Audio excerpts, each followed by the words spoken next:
السلام عليكم ورحمة الله وبركاته. إن الحمد لله نحمده ونستعينه ونستغفره ونعوذ بالله من شرور أنفسنا ومن سيئات أعمالنا.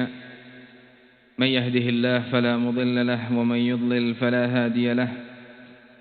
أشهد أن لا إله إلا الله وحده لا شريك له وأشهد أن محمدا عبده ورسوله. قال الله تعالى في كتابه الكريم: يا أيها الذين آمنوا اتقوا الله حق تقاته ولا تموتن إلا وأنتم مسلمون. أما بعد فإن أصدق الحديث كتاب الله وخير الهدي هدي محمد صلى الله عليه وسلم وشر الأمور محدثاتها وكل محدثة بدعة وكل بدعة ضلالة وكل ضلالة في النار. Ma'asyiral muslimin wal muslimat, ikhwan wa akhwat yang senantiasa dimuliakan Allah Subhanahu wa taala. Kembali kita panjatkan puja-puji syukur kita kepada Allah Subhanahu wa taala. Allah masih memberikan kita taufik dan hidayah, iman dan Islam, kesehatan dan kesempatan dan nikmat-nikmat yang lainnya yang tidak bisa kita sebutkan. Sehingga kita dapat bisa dimudahkan oleh Allah berkumpul lagi di masjid ini untuk mengkaji adab dan akhlak, bagaimana kita agar bisa menjadi pribadi yang lebih baik sebagaimana tuntunan Nabi kita Muhammad sallallahu alaihi wasallam. Semoga kita bisa mengamalkan setiap ilmu yang kita dapati sehingga Allah pun Subhanahu wa taala akan mewafatkan kita dalam keadaan husnul khatimah. Salawat dan salam juga tak lupa kita panjatkan kepada Nabi kita Muhammad sallallahu alaihi wasallam serta keluarga, kerabat, sahabat dan pengikut beliau hingga akhir zaman. Jamaah yang dimuliakan Allah Subhanahu wa taala, pembahasan terakhir kita masih membahas syarah Kitabul Jami', penjelasan kitab Al-Jami' dari Bulughul Maram. Pada pertemuan sebelumnya kita telah selesai membahas hadis yang pertama, yaitu di pembahasan yang terakhir adab-adab yang berkaitan dengan mengiringi atau menggiring jenazah, yaitu hak keenam di dalam hadis Abu Hurairah, haqqul muslimi 'alal muslimi sit, hak muslim sesama muslim lainnya ada 6, dan yang terakhir disebutkan idza mata fattabi'hu, apabila saudaramu sesama muslim itu sudah meninggal dunia maka iringilah jenazahnya. Dan ini sudah kita bahas pada pertemuan sebelumnya, adab-adabnya, hukum-hukumnya, keutamaan-keutamaan yang terdapat di dalam hadis-hadis Nabi Muhammad sallallahu alaihi wasallam mengenai hal tersebut. Maka setelah selesai pembahasan itu, maka selesai pula lah pembahasan kita pada hadis yang pertama. Jadi setelah berapa pertemuan, kurang lebih setelah ulun lihati di YouTube itu, YouTube Masjid Ar-Ridha, kurang lebih 8 pertemuan kita hanya tuntung membahas satu hadis. Apakah nanti ke depannya hadis-hadisnya itu bakal lawas Ustaz dijelaskannya? Tidak, karena memang hadis yang pertama itu kandungannya sangat banyak, kandungannya panjang hingga memerlukan untuk dijelaskan lebih lebar. Jamaah yang dimuliakan Allah Subhanahu wa taala, kita akan masuk pada pertemuan kali ini di hadis yang kedua di dalam Kitabul Jami' Babul Adab.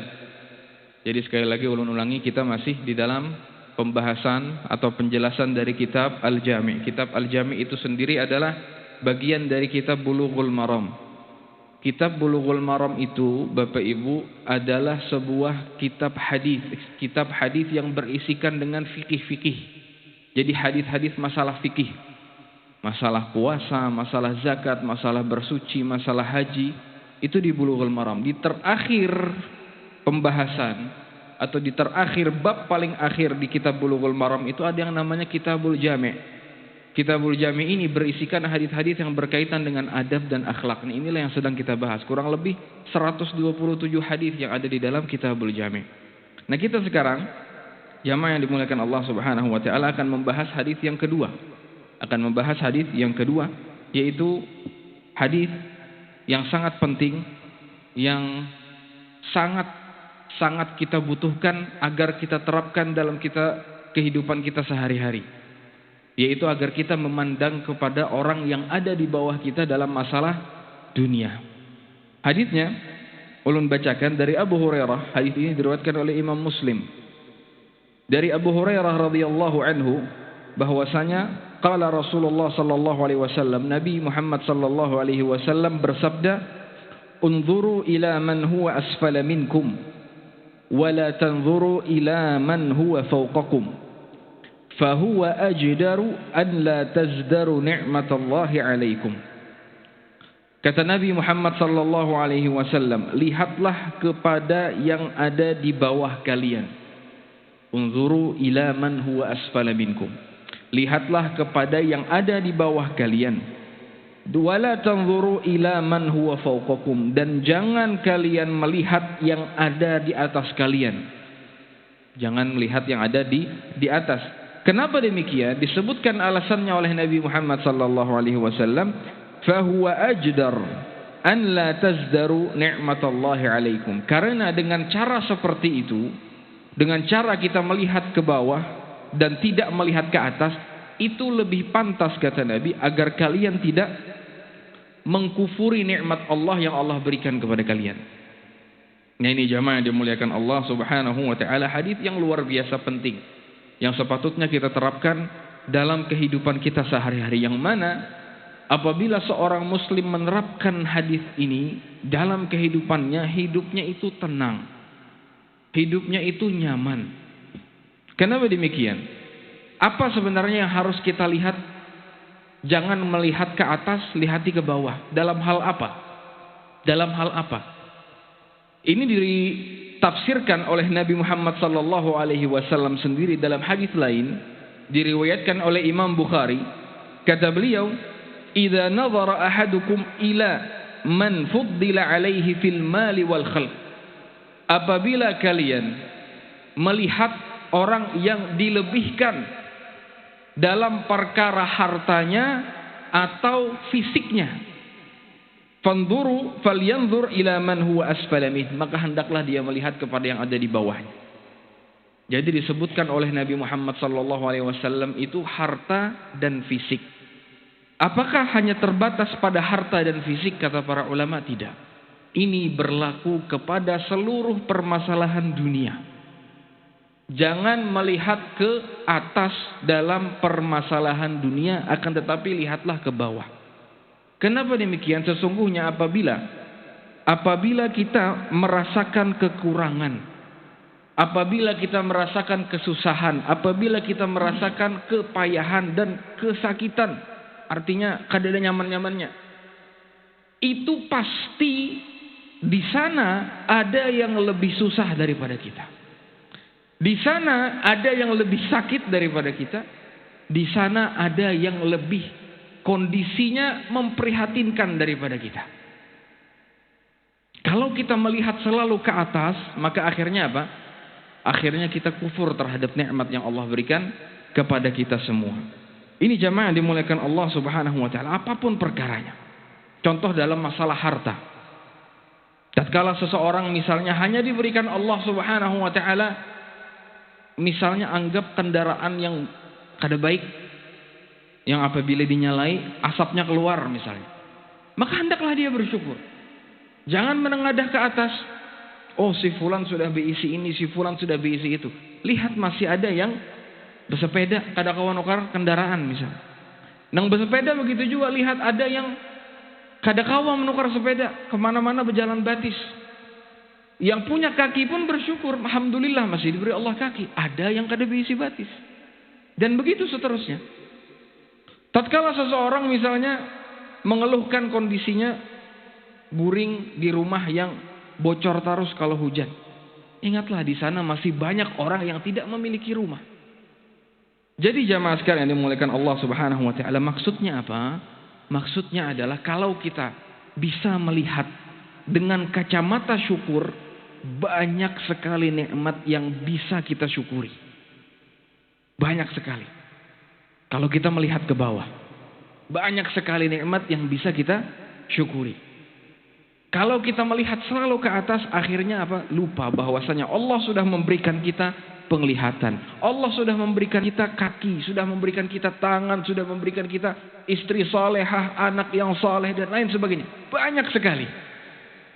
Kenapa selalu kita fokuskan pada materi? Ya Allah, kondisi orang ini. Akhirnya berkeluh kesah. Akhirnya berkeluh kesah. Ini jamaah dimuliakan Allah Subhanahu wa taala. Faedah di dalam hadis ini tentu saja tadi, apa alasannya kita disuruh melihat ke bawah? Tentu saja agar kita mudah bersyukur. Itu tujuannya. Agar kita mudah mensyukuri nikmat Allah. Kenapa demikian? Karena syaitan itu sudah berazam. Tsumma la'atiyannahum min baini aydihim wa min khalfihim wa an aymanihim wa an syama'ilihim fala tajidu aktsarahum syakirin. Syaitan itu dan iblis dan bala tentaranya sudah membulatkan tekad, mengatakan kepada Allah, ya Allah, akan kami datangi itu manusia-manusia. Akan kami datangi dari depannya, dari belakangnya, dari kanannya, dari kirinya, dari segala sisi akan didatangi oleh syaitan. Agar apa? Sehingga engkau tidak mendapati kebanyakan dari mereka itu bersyukur. Sehingga engkau tidak mendapati kebanyakan dari mereka itu bersyukur. Itu makanya Allah menyebutkan wa qalilun min ibadiyasy syakur. Sedikit saja dari hamba-hambaku itu yang bersyukur. Bayangkan jamaah sekalian, betapa banyaknya umat Islam di zaman sekarang. Dari zaman dulu sampai zaman sekarang, berapa triliun manusia. Akan tetapi apa kata Allah? Wa qalilun, sedikit sekali dari hamba-hambaku itu yang bersyukur. Artinya meskipun kita Islam, terkadang kita menjalankan syariat Islam, kita sholat 5 waktu di masjid, kita bergaul dengan orang banyak dengan ramah, akhlak mulia, tapi terkadang rasa syukur tidak kita tampakkan kepada Allah Subhanahu wa taala. Banyak berkeluh kesah dan lain sebagainya. Semoga Allah Subhanahu wa taala menjadikan kita dari golongan orang yang sedikit ini. Bagaimana caranya? Yaitu dengan memiliki sifat qanaah. Dengan memiliki sifat qanaah. Apa itu qanaah? Qanaah itu adalah merasa cukup atas segala pemberian yang Allah berikan. Merasa cukup dengan apapun yang Allah berikan. Itu qanaah. Agar kita bisa qanaah, bagaimana caranya? Ulun pernah singgung pada pertemuan di kajian di masjid ini, yaitu pada waktu itu membahas bagaimana agar hidup kita lebih bermakna atau lebih bahagia, yaitu dengan cara kita jangan terlalu banyak kepingin.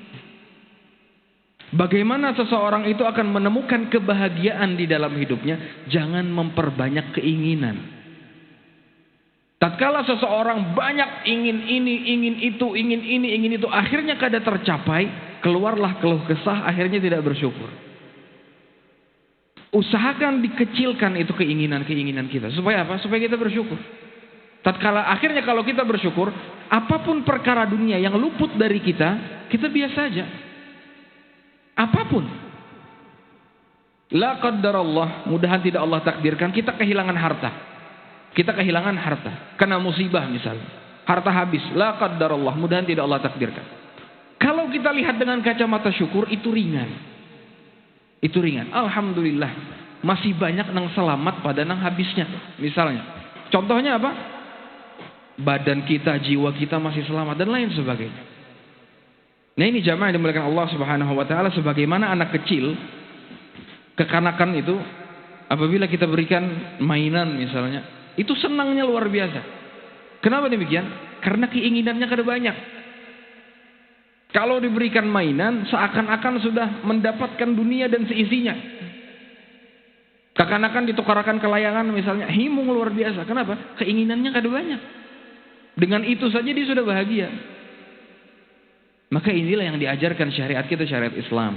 Dalam masalah dunia, jangan terlalu muluk-muluk. Boleh kita ingin misalnya termotivasi, ingin mengejar dunia dalam rangka beribadah kepada Allah, ingin membantu orang lain, ingin memperbanyak sedekah, ingin membuka lapangan kerja misalnya, boleh.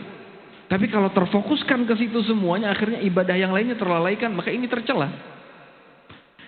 Nabi Muhammad SAW dalam sebuah hadis diriwayatkan oleh Imam Tirmidzi, bagaimana Nabi Muhammad SAW mengajarkan kepada kita bahwasanya perkara kecil itu pun termasuk kenikmatan yang luar biasa. Kata beliau, man asbaha minkum aminan fi sirbihi mu'afan fi jasadihi indahu qutu yaumih faka'annama hizat lahu dunya bihadafiriha. Barang siapa di antara kalian yang pada pagi harinya tatkala dia bangun, man asbaha minkum aminan fi sirbi, dia mendapatkan rasa aman mendapatkan rasa aman di dalam rumahnya. Aman. Mu'afan fi jasadih. Dia diberikan kesehatan. Badannya diberikan kesehatan. Indahu qutu yaumih. Pada hari itu dia memiliki makanan untuk dimakan pada hari itu saja. Ini kita tidak berbicara hari esok, hari kedua, ketiga, keempat, tidak. Pada hari itu. Apabila seorang hamba yang pada hari itu merasa aman dalam rumahnya, tidak ada gangguan, tidak ada ancaman. Pada hari itu tubuhnya disehatkan oleh Allah Subhanahu wa taala. Pada hari itu Allah berikan kepada dia makanan dia. Apa kata Nabi Muhammad SAW? Nikmat seperti ini pun faka'anna mahizat lahud dunya bihadafiriha. Seakan-akan dunia itu dihamparkan untuknya. Dunia dan seisinya. Kalau kita melihat dengan kacamata syukur. Kalau kita melihat dengan kacamata syukur. Makanya kata Imam Asy-Syafi'i rahimahullah dalam sebuah syair beliau, "Idza ma kunta dza qalbin qanu'in fa anta wa malikud dunya sawa'u." Ini luar biasa syairnya. Apabila engkau itu memiliki hati yang qanaah, hati yang selalu merasa cukup, fa anta wa malikud dunya sawa'u, maka engkau dengan raja-raja dunia itu hakikatnya sama aja. Beda-bedanya. Kenapa demikian? Karena raja dunia pun itu berdasarkan takdir Allah Subhanahu wa taala menjalani kehidupannya. Dan engkau pun itu berdasarkan takdir Allah menjalani kehidupanmu. Yang mana nanti masing-masing semuanya akan kembali kepada Allah. Semuanya akan dipertanggungjawabkan. Semuanya atas takdir Allah.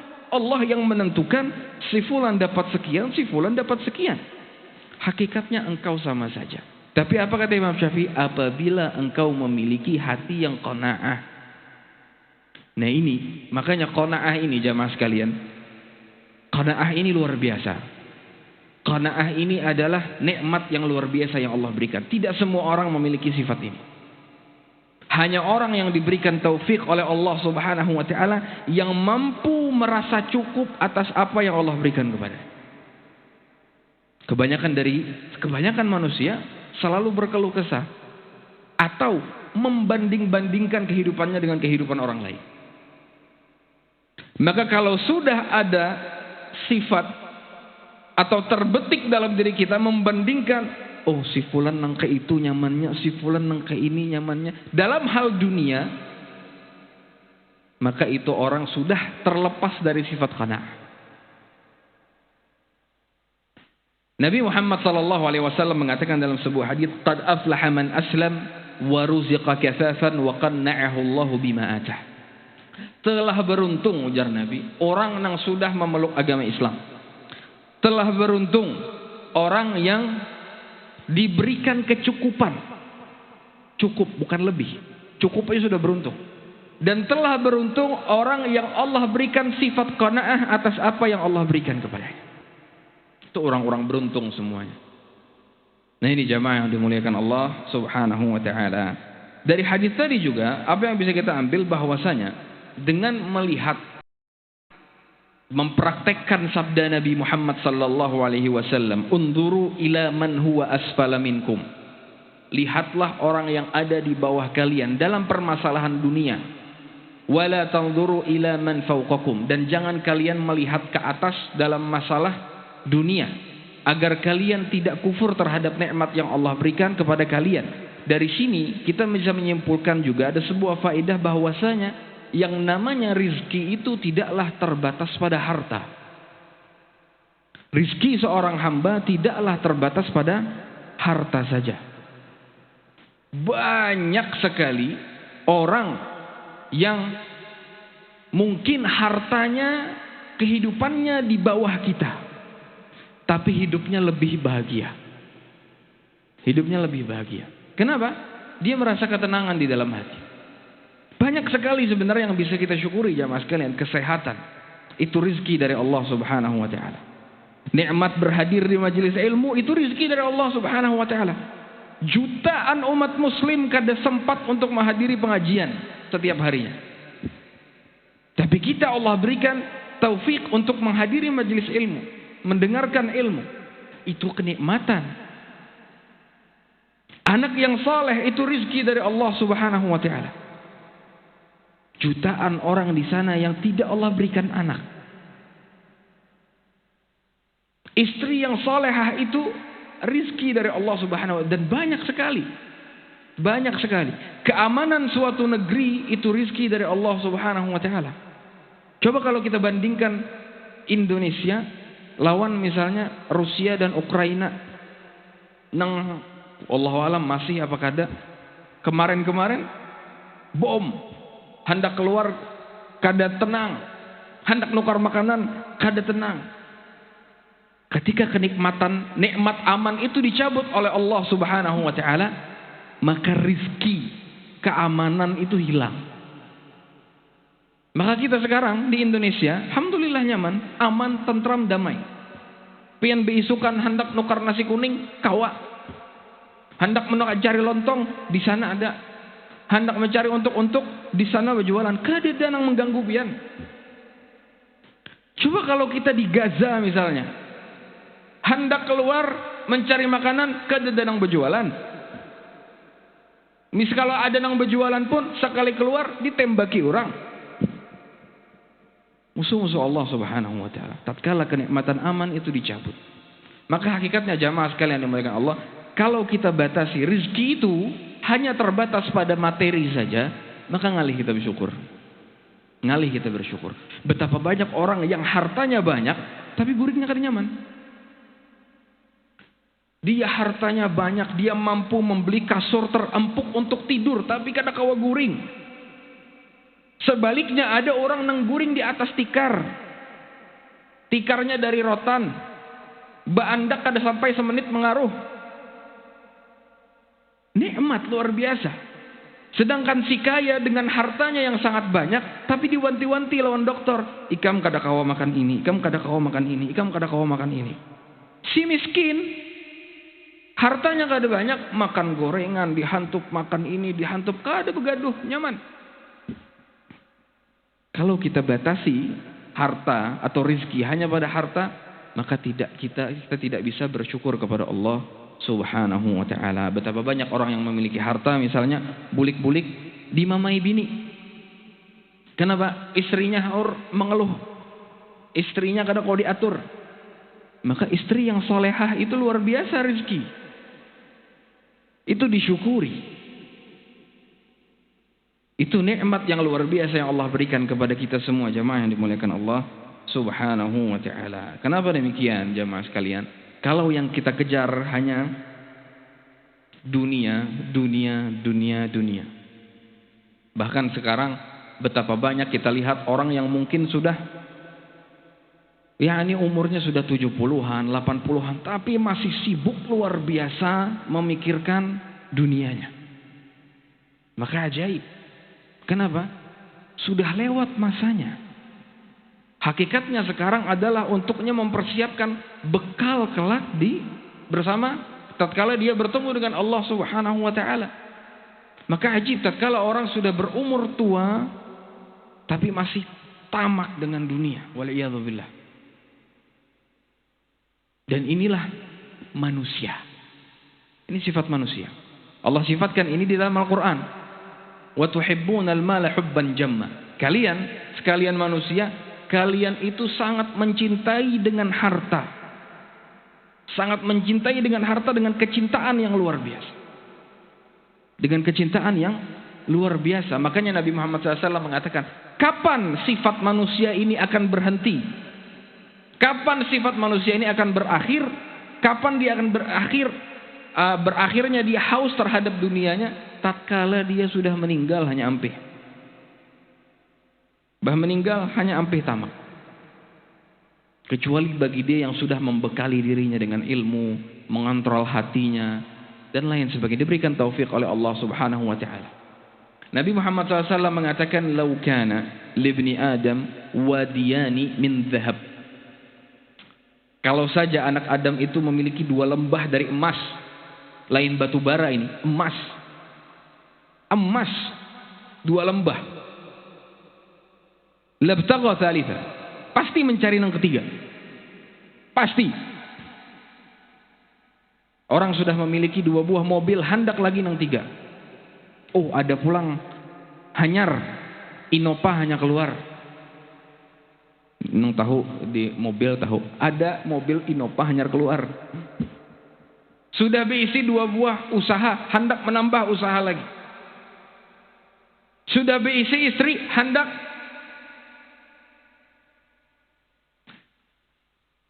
begitu seterusnya.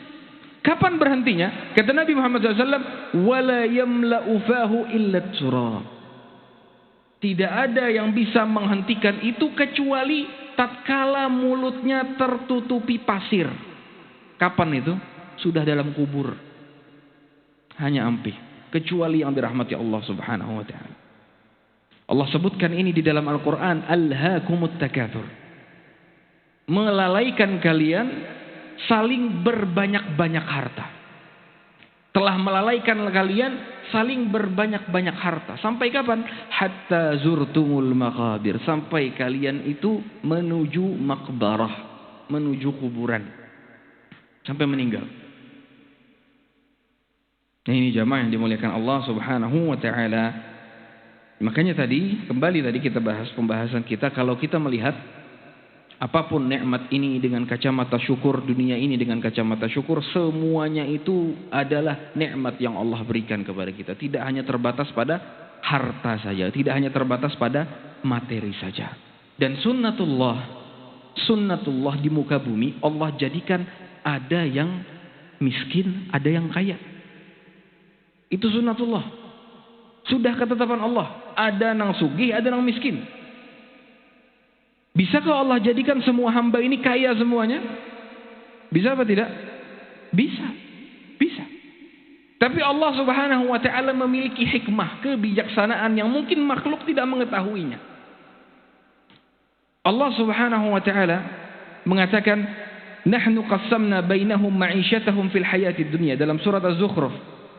Kami bagi-bagi kehidupan mereka di dunia, kehidupan manusia. Kami yang membaginya, kata Allah Subhanahu wa taala.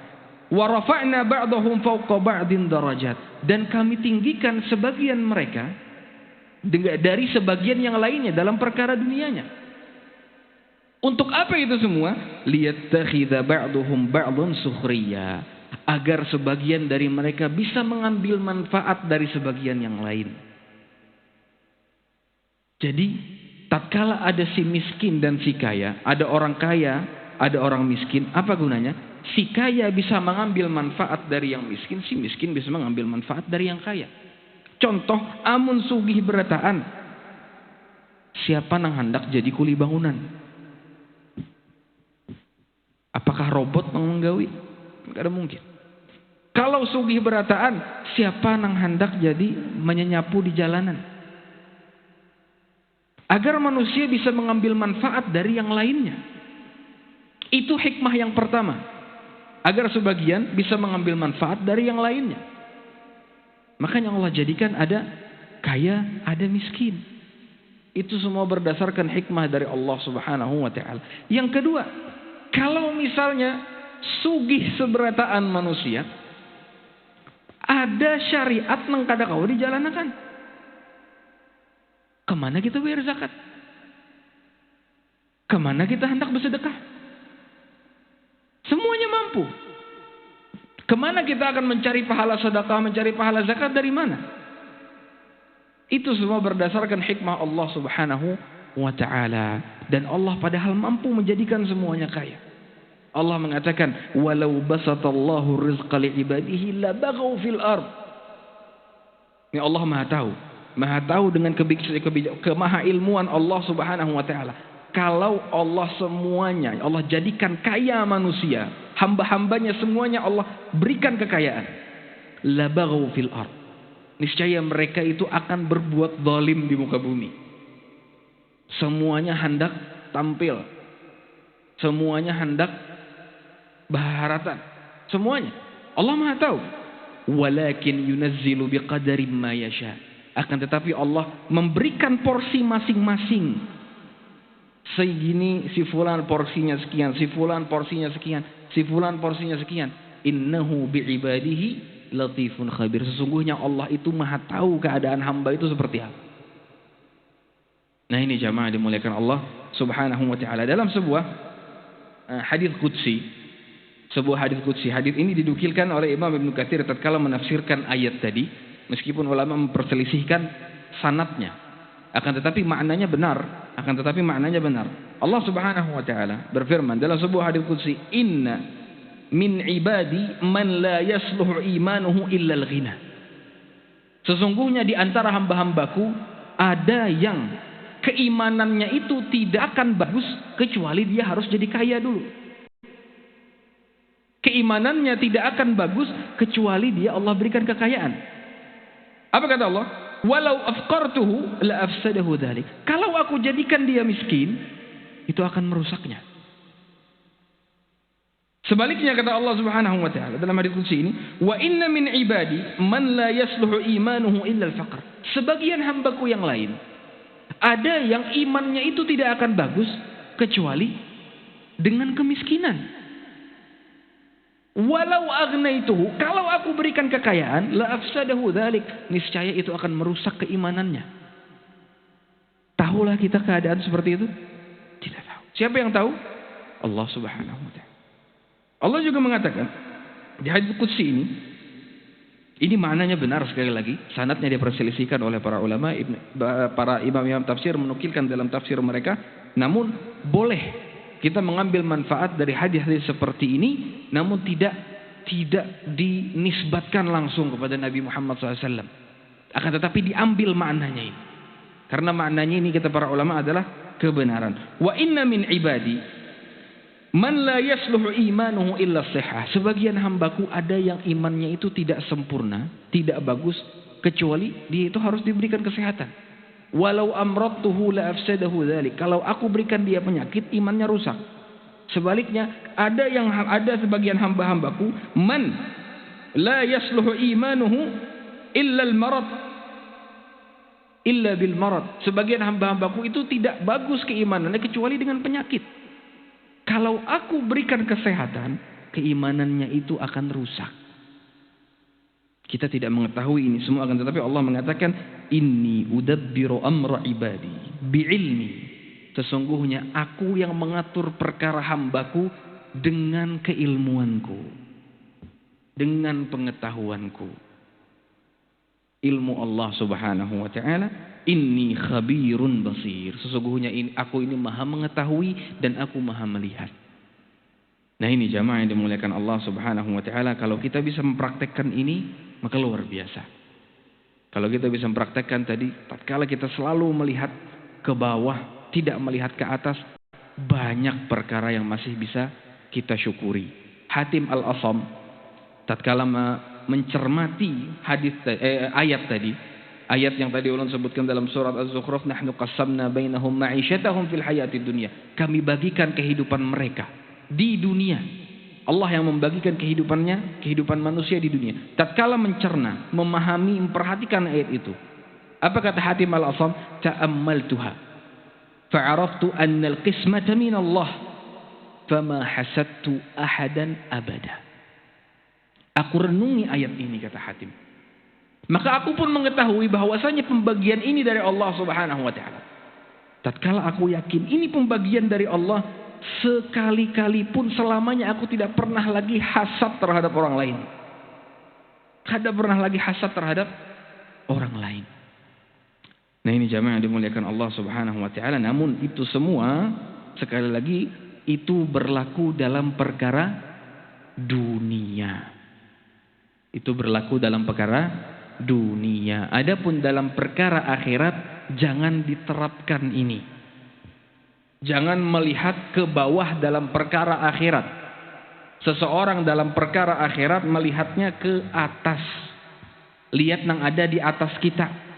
Bagaimana ibadahnya, bagaimana salatnya, puasanya, itu yang diperhatikan. Agar apa? Agar kita bisa termotivasi. Jangan sampai kita tatkala membaca hadis ini, oh mungkin itu cukup baik aku salat sunnah. Cukup ya aku sholat wajib. Banyak lagi yang lain yang kada sholat, aku mending sudah sholat misalnya. Maka tidak bisa dipraktekkan seperti itu. Ini berselisihan dengan anjuran Nabi Muhammad sallallahu alaihi wasallam. Makanya di dalam Al-Qur'an Allah Subhanahu wa taala mengatakan wa fi dzalika falyatanafasil mutanafisun.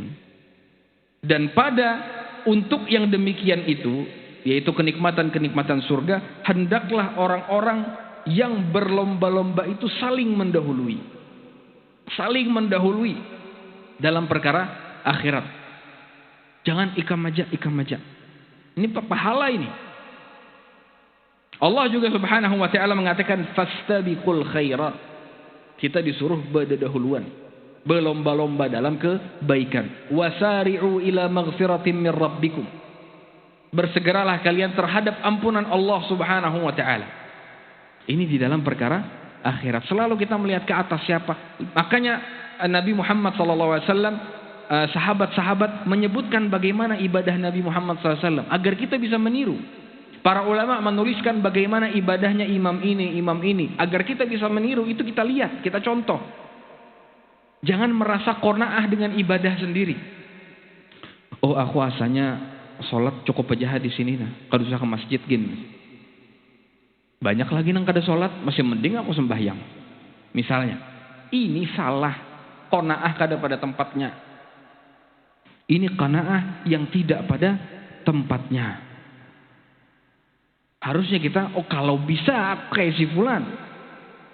Kalau bisa aku soft awal. Dan lain sebagainya. Makanya tatkala aneh terkadang misalnya di masjid ada soft awal itu nang kosong, biasanya sebagian kita bertunjulan. Pian aja. Itu kebaikan. Amun kau pian terabang, jedret langsung maju ke muka. Melihat itu kosong. Berlomba-lomba di dalam kebaikan. Jangan malah mempersilahkan orang lain misalnya. Jangan. Tatkala kita melihat misalnya ada pengumuman donasi pembangunan masjid misalnya. Itu beda dahuluan. Oh, aku menyumbang semen. Oh, aku menyumbang keramiknya. Oh, aku menyumbang ininya. Aku catnya. Aku ininya. Beda dahuluan. Fastabiqul khairat. Lihat ke atas. Dan ini dipraktekkan oleh para sahabat pada zaman dahulu. Umar Ibn al-Khattab radhiyallahu an, tatkala Nabi Muhammad SAW suatu ketika pernah memerintahkan para sahabat untuk bersedekah. Apa kata Umar? Fawafaqa dzalika malan indi. Pada saat Nabi Muhammad SAW menyuruh kami untuk bersedekah, kebetulan aku lagi berisi duit. Apa kata Umar? Al-yawm asbiqu Abu Bakar. Hari ini aku akan mengalahkan Abu Bakar. Biasanya Abu Bakar nang paling Masya Allah dalam segala kebaikan. Makanya kenapa Abu Bakar itu disebut Abu Bakar? Bakar. Apa artinya bakar? Litabkirihi. Bakar itu artinya bersegera. Litabkirihi fil khairat. Karena dia selalu bersegera di dalam kebaikan. Biasanya Abu Bakar terus nang menang.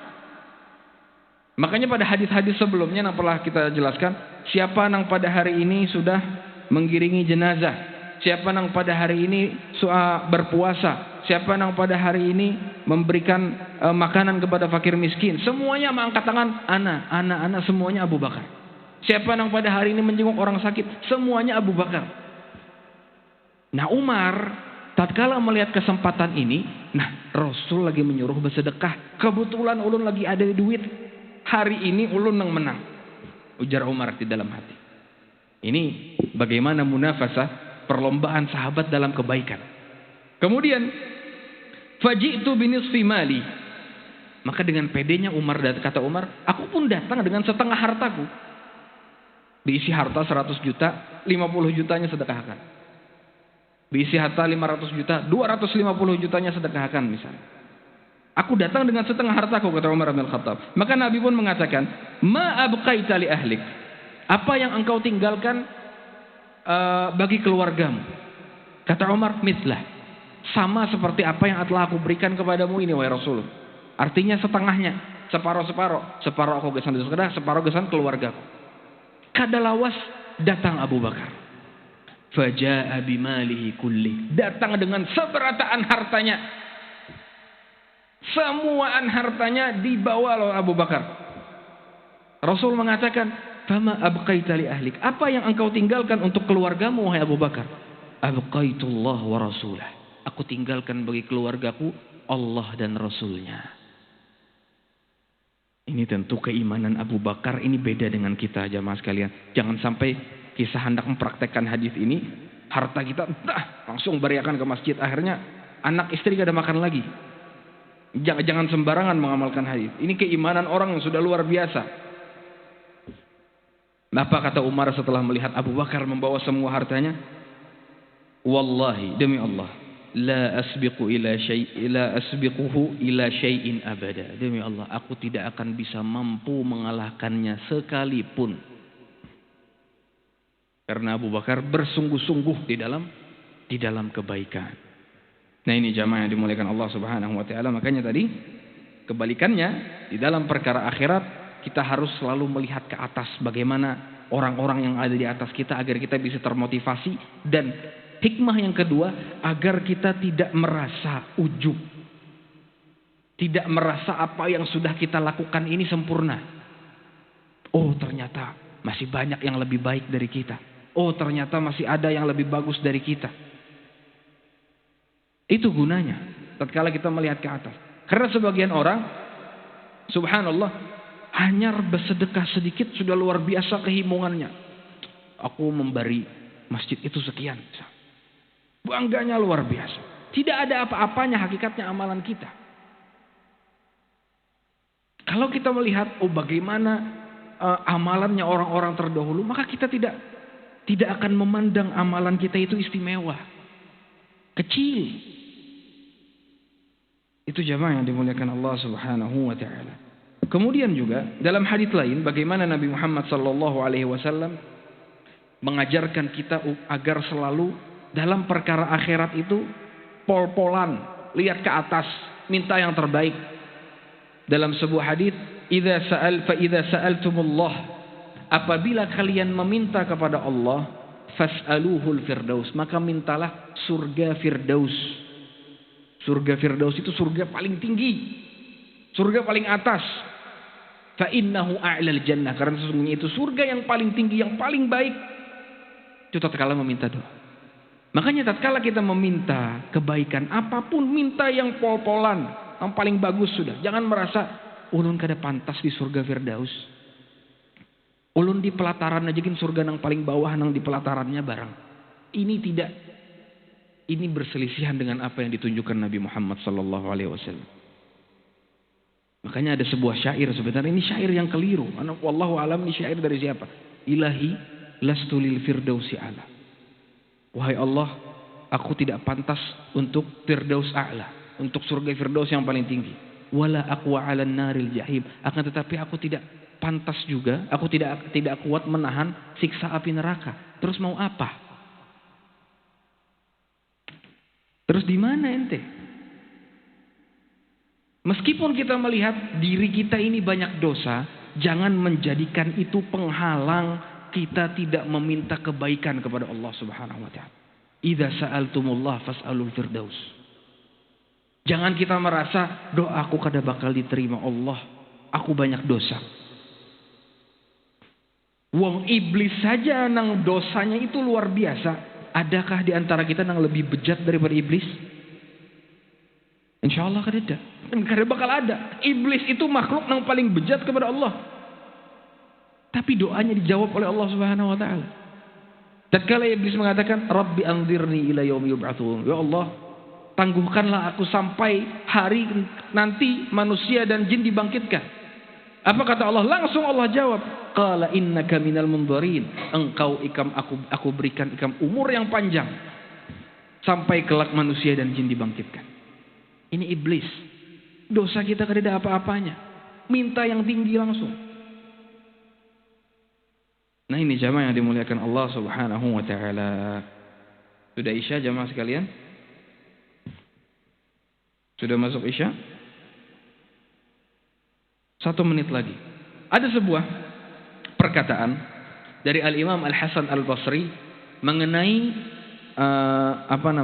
mengenai pembahasan ini. Tatkala mungkin sebagian dari kita melihat ada orang-orang yang mungkin dilebihkan hartanya oleh Allah Subhanahu wa taala, dilebihkan kehidupannya oleh Allah Subhanahu wa taala, entah dari segi harta, jabatan, fisik dan lain sebagainya. Apa kata beliau? Kata Imam Al-Hasan Al-Basri, "Idza ra'aita ar-rajula yunafisuka fid dunya fanafishu fil akhirah." Apabila engkau melihat ada seseorang yang mendahuluimu, mengalahkanmu dalam perkara dunia, maka kalahkan dia dalam perkara akhirat. Luar biasa. Kita melihat ada seseorang, misalnya kita melihat, ya Allah, kawan ulun sudah kawan ukar mobil, ulun kada kau, jangan mengeluh, kalahkan dia dalam perkara akhirat. Qiyamul lail, perbanyak sedekah, puasa sunnah, begitu. Jangan kita terbawa dan terbawa. Nasihat lagi oleh para ulama, kalau kita tidak bisa mengontrol hati, yakni hati kita haur halus amun melihat orang lain diberikan kenikmatan, maka jangan bergaul lawan orang sugih. Kenapa demikian?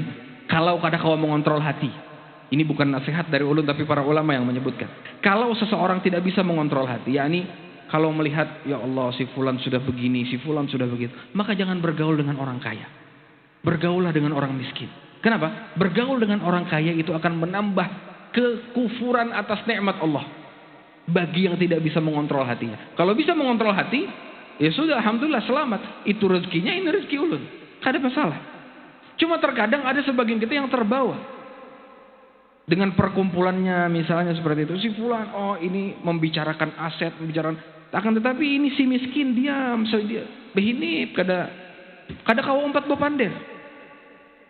Maka cari pergaulan yang lain. Kenapa? Itu akan membuat kita, kalau kita masih seperti itu, masih bergaul dan pembahasannya seperti itu terus, akan menjadikan kita kufur terhadap banyaknya sebenarnya nikmat Allah yang harusnya kita syukuri.